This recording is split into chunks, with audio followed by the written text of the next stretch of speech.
The NYPD is adding robots to its force.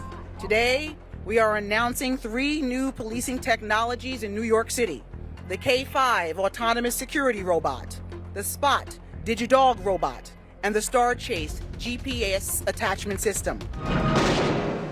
Robocop, the future of law enforcement. Robocops may seem like the stuff of science fiction. Drop your weapons, you're under arrest. But the use of robot technology in policing is fast becoming a reality, and that has some people concerned. Ryan Jenkins teaches philosophy at California Polytechnic State University and specializes in the ethics of emerging technologies. He told Inside Edition Digital that we're right to consider how robots should be used. I think that anytime we see a government using a new technology and subjecting their citizens to it, there's a lot of quite plausible, quite sensible reasons to be concerned. So the question is, what's it going to be like if I'm subjected to this? What happens if innocent people are subjected to these technologies? He's clean. What happens with the false positives we say, right? People who seem suspicious even though they've done nothing wrong. Is it going to make it easier or more common for law enforcement to scrutinize those kinds of people or to peer into their personal lives and so on? And I think that's a quite reasonable concern, that these new technologies not only make it easier and safer for police to apprehend criminals, but they also facilitate the kinds of abuses of power that law enforcement is often criticized for. Jenkins says that machines aren't perfect, and that should give us pause. Even though these technologies are supposed to be neutral, objective, impartial, the way that they're trained and developed and fine-tuned often ends up exacerbating burdens on the very same communities that have been historically marginalized by law enforcement and the government. Robots could further alienate communities and police.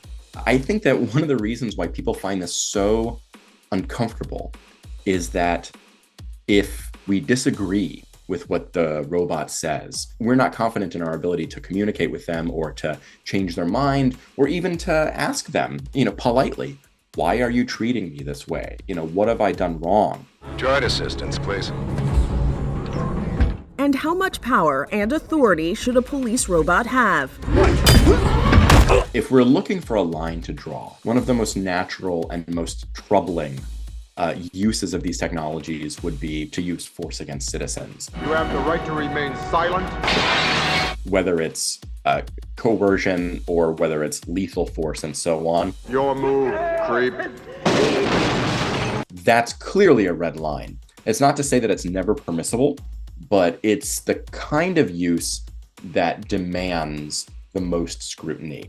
That's where a lot of people, myself included, start to get very anxious. And I think that's quite reasonable and understandable. For people concerned with how robots will be used in law enforcement, Jenkins has 2 suggestions. First, get informed. Seek out reputable, reliable sources of information about what these machines are, what they're capable of, and what the kinds of concerns are.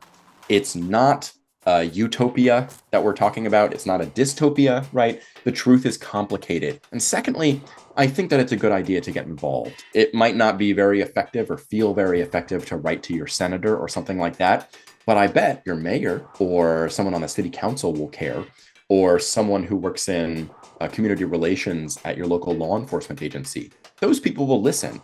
People are still in charge, but people need to figure out what kind of power they want to invest in robots. And I think the hard work comes in trying to draw a nuanced and principled line for where we want the police to avail themselves of certain technologies and where we think, this needs to remain the sole domain of human reasoning and human action, not machine guided or machine assisted.